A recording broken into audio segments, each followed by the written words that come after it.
What's up, y'all? Still upload more than y'all's favorite YouTuber. But someone is grim as heck, bro. This crap is funny. Devin Haney deserves his failure. I ain't gonna lie, that's kind of a hating ass title.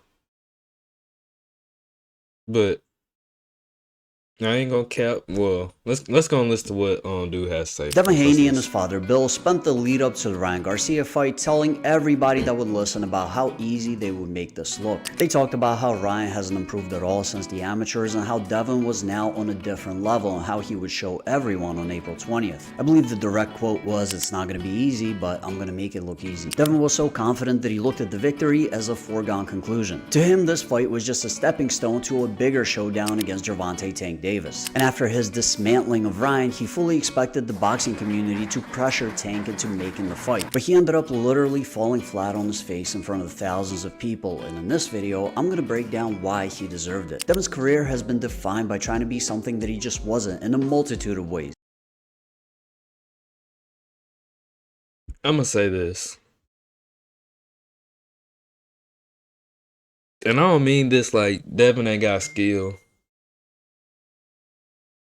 I don't mean this saying like Devin ain't got skill, but bro, you ain't gotta act like a thug to prove that you a great boxer. Then on top of that, Bill Haney, he swore this nigga said it's gonna be annihilation, it's gonna be a crucifixion whenever Ryan step up in there with Devin. Just for his son to get the brakes beat off of him.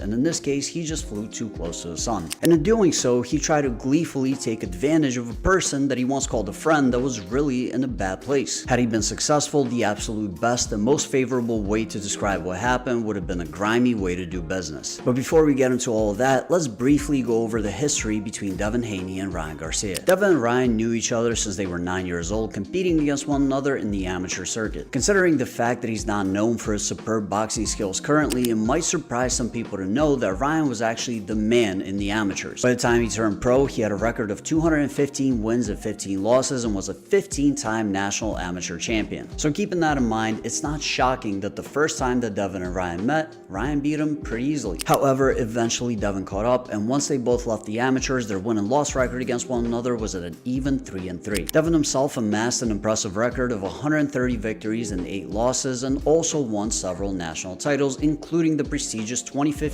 Golden Gloves Championship. Both boxers were looked at as being extremely talented, with Haney being fast with solid fundamentals, and Ryan being fast with huge power, especially his left hook, which has always been his signature punch. In fact, Ryan claims to have given Haney his first 8 count, but it's important to note that in the amateurs, you don't necessarily have to be knocked down to get an 8 count. Up until recently, the rivalry had been described. Yeah, in the amateurs, but some of y'all probably know this if y'all are fans of boxing. But in the amateurs, you ain't gotta be knocked down, get an 8 count. Like your head just get cocked back like that, bro. You get an 8 count.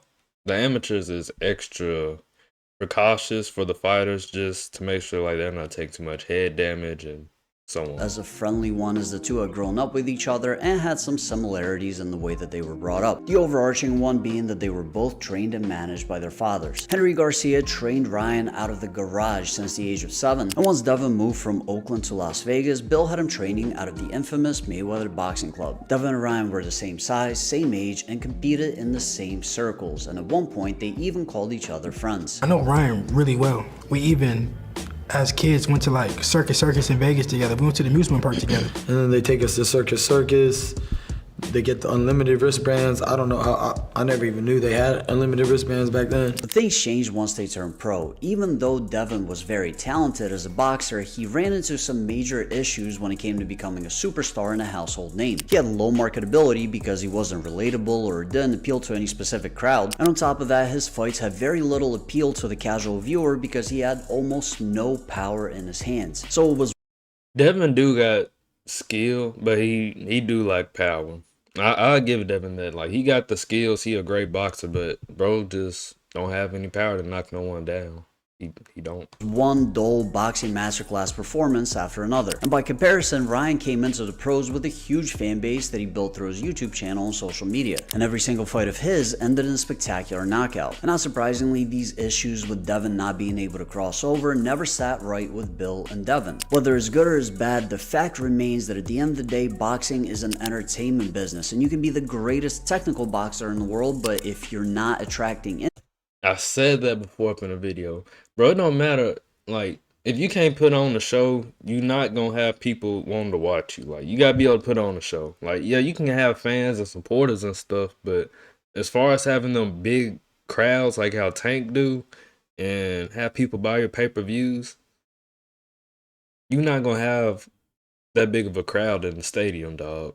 interest, nobody's going to care. So they made a decision that they were going to turn Devin into a star by any means necessary, and initially this had nothing to do with Ryan. They just took the approach of believe it before you achieve it and went around acting like Devin was already the man and everyone needed to fight him. But look how much money I make, more than you. No, you don't. Okay, Eddie, No, you Eddie, don't, do we want to ask Eddie? No, you Do we don't. want to ask Eddie? You talk about followers. All right This then. is the problem All right with then. society All right. today. You see what I'm saying?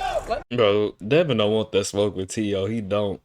He don't, dog. Ain't no way he You see, that's the problem with society today. Exactly. So, it's all but about you're- followers. Yeah, okay. It's not about Right, followers. fine. That's why you Make guys the fight fake it till you happen. make Listen, it, right? Fake what? What are you talking about? You've always you want to make faked it the till fight you happen make or it. not? But realistically speaking, there was just no financial incentive to fighting Devin as he didn't bring a huge fan base to the table but would not budge on the revenue split. And while he framed this as fighters avoiding him, he did the exact same thing to Shakur Stevenson by offering him a revenue split of 75-25 in his favor. This type of split would be difficult to justify even when it was an undeniable superstar like Floyd Mayweather fighting against a less popular opponent. But Devin Haney wasn't even popular. His fight against Vasily Lomachenko with the undisputed lightweight title on the line.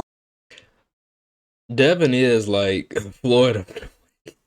Everybody want to see this nigga lose, dog, because he talk too much stuff but don't have no power. Loma, they robbed Loma of that fight, dog. Loma's still up in my top 10 favorite boxers, dog. Like, even though his losses, even though he do got 3 losses, bro, Loma technically, fundamentally, great at boxer. His record ain't that high, but his amateur record is like, what, 300, 301 or 401, something like that. Like, dude's just, he's a great boxer. Line only did 150,000 pay-per-view buys. By comparison, the Gervonta Tank Davis versus Ryan Yeah, Garcia numbers. fight did 1.2 million buys with no title on the line. A 75-25 revenue split would be more justifiable in a fight with Tank and Devin, not Devin and Shakur. But this didn't stop Bill and Devin from constantly chasing after Tank and bringing up Tank in every single interview. Okay, don't mention Tank's name because he don't want it. Yeah, we're good. We're good. We're really good. We don't think about Tank. Look how this nigga drank that C4 right after he said that. Bro, they need that Tank fight. They need that Tank fight. Especially now, dog. They need that Tank fight. After Ryan just took this loss. I mean, after Devin just took this loss, bro, they need that Tank fight. I ain't saying like they losing money or nothing. Obviously, they got money. But just for like Devin's legacy, they need that Tank fight. And Tank, I'm still 50-50 on that, bro. Tank got skills, Devin got skills. And I don't know, I'm 50-50 on that. Or any of the other guys, I guess. Shout out to C4. Yeah, C4 And fire, not bro. Tank. Get that blue one. Get that blue can that Bill You got drink. questions about Tank? We got 2 Any knockdowns. questions about Tank? They talk about how a 17-year-old Devin made Tank quit in sparring. A story that was seemingly told out of context as Tank was extremely out of shape and almost knocked Devin out. This was confirmed by Adrian Broner, who was present during Bro, the sparring please show session. the Devin please was show the 17 sparring at the session. time. They get in there. They was, you know, it was very competitive. They've been talking about this sparring session for like the past 2, 3, 4 years now, and it finally got out. Bruh, I ain't gonna lie. When I sit there, whenever my homeboy watched it, and we talked about it, that man said Devin got his ass kicked all around the ring. And then Tank hit Devin. Boom, boom. And Devin went like, boom, boom. And then he hit him again, boom, boom. And I jumped in the ring. Because he's 17. this ain't gonna fall on nobody but whoever's there. You know what I'm saying? So I jump in the ring. Once I jump in, everybody, Bill start jumping in, and then it was like about Billions versus them they people or whatever, and it was straight mayhem, and then it all went back down, and me and Bill exchanged some words or whatever, and you know, he wasn't wrong. That's his sons. You know, so I get it, and we exchanged words, whatever, and they went back to sparring. Of course, Devin was in more shape. Y'all know a fight I kind of want to see now? I want to see Rolly and Adrian Broner fight just because both of them be internet trolling. Especially Rolly, bro. Like, Adrian Broner just now becoming like somewhat of like a boxing internet troll. Like, so they gotta fight. He started getting off on Tank a little bit, but it'd be a cool little fight. That fight would have been over. 8-ounce gloves. No headgear. No headgear. But Bill went to an even more ridiculous level and claimed that Devin made Mayweather himself quit in sparring and quit the sport of boxing altogether. He should have showed the sparring video of him and Devin. Yeah. What? Now, why he's showing all this sparring video? Yeah, show the sparring. And it was 6-0. It wasn't close. It was like Floyd was looking in the mirror when I told him. How long ago was that? It was before the Conor McGregor fight when he finally decided that he could no longer be in the boxing with no real fighters. Devin is the one that snapped that. He knew that the torch had to be passed, and he passed it to Devin. I mean, because it was either forced or it is what it is right now. Basically, Bill and Devin were chasing a money fight without yet being a money fight themselves. Some pointed out that Devin was so obsessed with Tank that he may have even started emulating him in hopes of becoming more popular. He got his legs tattooed just like Tank, and he started to become more aggressive and go for knockouts, even though knockouts are just not for him. Devin Haney just doesn't have natural punching ability, even against lightweight fighters, most of whom he had a 15 to 20 pound weight advantage over. And this cost him in the Jorge Linares fight when he almost got put out in round 10. But no matter what he did, he could not secure a Tank fight, so the next lot. Bro, I like Jorge Linares. Like, Jorge Linares, he a vet up in boxing, bro. He been boxing for like what? Like probably like his pro boxing, like I think he been boxing for about like a decade. 15 years or something. But bro, Jorge Linares had Devin stumbling back to his corner. I was like, dang. Logical step would be to fight a former Tank opponent, somebody equally as popular but not as tough of a challenge. And that somebody, of course, was Ryan Garcia. And unlike Devin and Shakur, the vastly more popular Ryan was willing to give Devin a 55-45 split. For Devin, whose last pay-per-view against Regis Prograis did a measly 50,000 buys, this was a gift. Not only was Ryan a pay-per-view star and a previous Tank opponent, but this was going to be easy as he was going through every single issue imaginable, from divorce to public battles with his promoter to mental health and substance abuse issues. Ryan was looked at as a wounded animal and an easy fight with a big name, and Devin intended to take full advantage of that. And they were going to juice this for all there was. Immediately, Devin made up some fake beef about Ryan not respecting his religion. Nah, he said some stuff about my religion that like he cannot come back from. And he knows what he said. Can I ask what he said? Nah, I don't even want to say it. You don't want to repeat it? He knows what he said, and he knows who he said it to. He didn't say it to me, he said it to somebody, and that got back to me, so it's... I don't feel like Ryan Garcia said nothing about Devin's religion. He probably thinking about Charleston White. Charleston White did say something about Devin Haney's religion, and Ryan Garcia was up in the room, but Ryan Garcia didn't say nothing. But Devin was probably just trying to sell the fight. It's like, now I gotta make an example out of him. This is bigger than me. This is for Allah. This is for all the Muslims around the world. You spoke about my religion. You spoke down on my religion. So now I'm gonna make an example out of you. And did he speak about this like in relation to you or just in general? Yeah. Okay. Yeah. Recently? Yeah. Okay. And someone told you? Yeah. Who told you? Somebody. Okay. He knows. He knows. Is it a good source? Like meaning, like, was it someone who was trying to stir the pot, or legit? Like, No. It's just legit. No, it's. And even when Ryan publicly stated that he had the utmost respect for his religion and would never say anything like that, Devin continued to harp on the issue. And Ryan was clearly unwell, drinking, smoking weed, and obviously in a manic state. Oh, I'm drunk? Say less. At the end of the day, it goes like this. I was on the KD trail, and I told a woman, "Do you support pedophiles?" She looked me in the eyes and says, "Absolutely," with a thumbs up. That is crazy. And yes, I'm running for president. I'm not even kidding. This one, hey, I'm gonna take a toast to all the haters.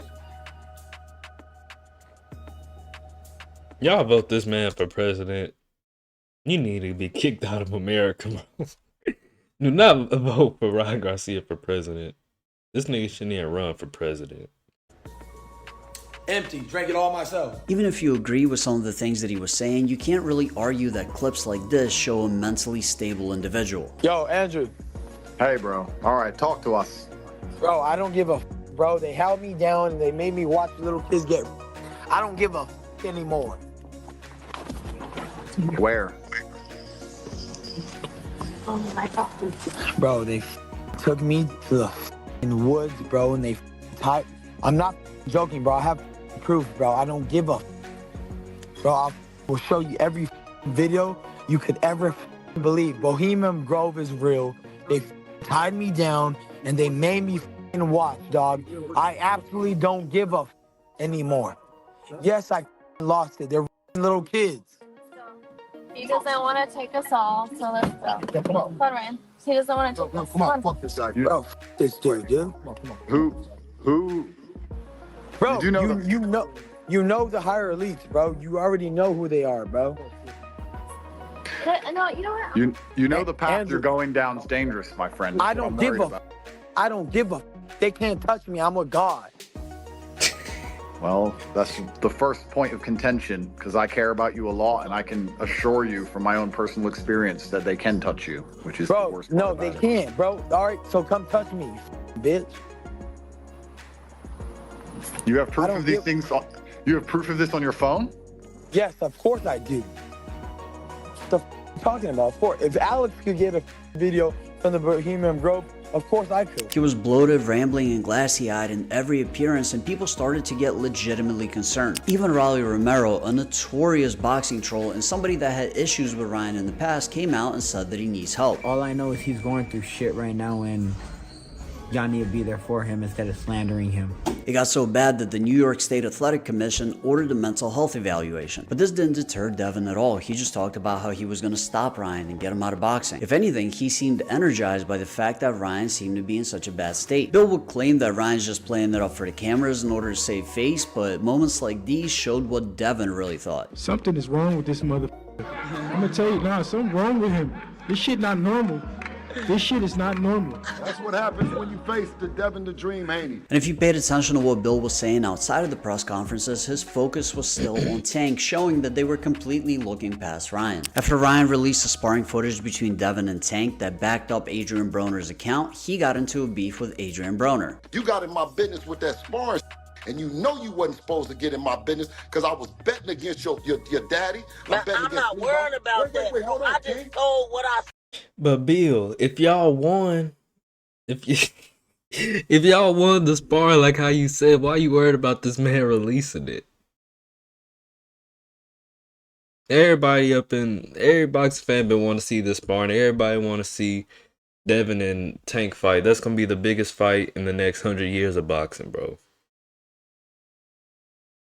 This man a clown. Didn't tell the story about what really happened. Is because I did tell the story what happened. Okay, well, what happened after that? What happened after what? When you jumped in the ring. After Tank had your son out and I hopped No. Stopped all that. And I told you what I did. Hey, listen, you got about that ring though, didn't you? After that, and I got my money. Man, I ain't worried about that. All I know is 8 ounces, no headgear, out. Ryan going through some problems, right? Y'all fight me. Y'all fight me. We'll be ready. Y'all fight me. That's what you do. You. No, we doing this. I would take, listen, That's I what would take hey, no more pleasure hey, than quit Ryan. talking. If Hey, Ryan going through some mental problems. Y'all fight me, you. Yeah, that's what y'all do. Y'all fight me. This was obviously done out of frustration as they attempted to paint a narrative that was proven to be false. And Bill loves to spin narratives. That's his strategy for getting Devin attention, so much so that he set up a dinner with all the biggest boxing channels on YouTube, possibly making sure that the questions asked would always be in line with whatever promotion they wanted the fight to have. Once again, you monkeys is mad. We having a mob dinner. You see what it is. You see what it is. And guess what? Blue is paying for it, so don't ask nothing about nobody giving Blue the money. Blue is taking care of it. Yeah. Shout out to the super chat. Yeah. Shout out to all the super chats. Yeah. You know, we yes. Oysters, yeah. Shout out to Blue. Yeah, you see what it is. Shout out to Blue Blood Sports TV. Bill also needlessly continued to antagonize one half of Golden Boy Promotions, Bernard Hopkins, to the point where they almost got into it at the weigh-ins. After this, Bill gave an interview saying that Devin was coming in to seriously injure Ryan. Hey man, listen. Whatever happened to Ryan Garcia? After that, I'm sending Devin in to do bodily harm to him.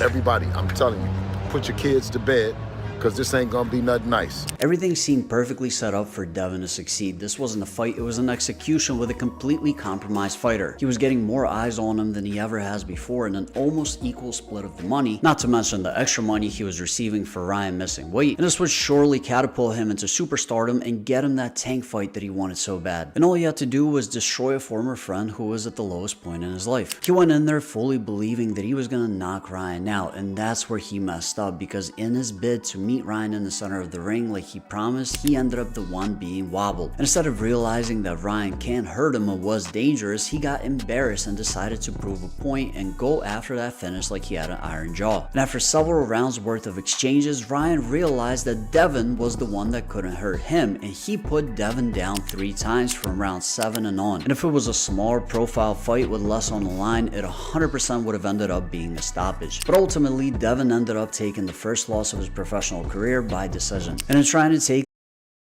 I will say this though. Thank goodness Ryan did beat Devin though.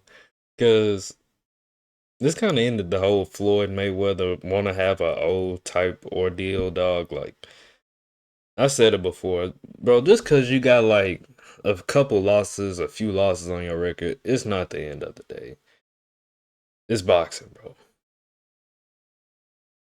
Everybody isn't meant to have that old. The easy and underhanded way to the biggest win of his life, he ended up taking the biggest loss of his life through the hardest method imaginable. Life's funny like that sometimes. And this wasn't a case of Garcia trolling everyone and actually being in excellent shape. No, he still did all the things that everyone claimed he did. He said so himself in the post-fight press conference. And still drink every day, and still eat, and I did everything. Hey, what happened? False reality, right? Drank every single night, went out on the first Monday and the Tuesday and what happened? I won. He calmed down. Not necessarily. Not necessarily am I proud of that, but I'm just saying this is. It was a statement to show you guys can't really with me. Right. Whatever I want, I still win.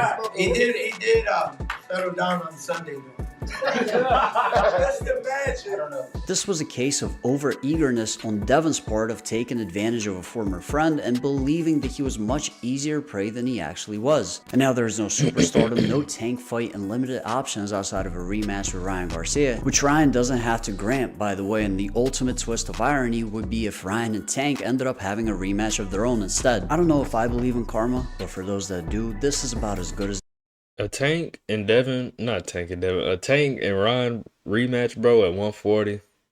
That'd be great, dog. And a lot of people think Tank can't make 140. Tank went up to 140 whenever he fought Mario Barrios. If he did it then and won at 140, he can do it now, dog. It gets when it comes to proof of its existence. Paulie Malignaggi, Timothy Bradley, Chris Algieri, Steve Kim, maybe Mario Lopez, maybe, but they're all pieces of shit.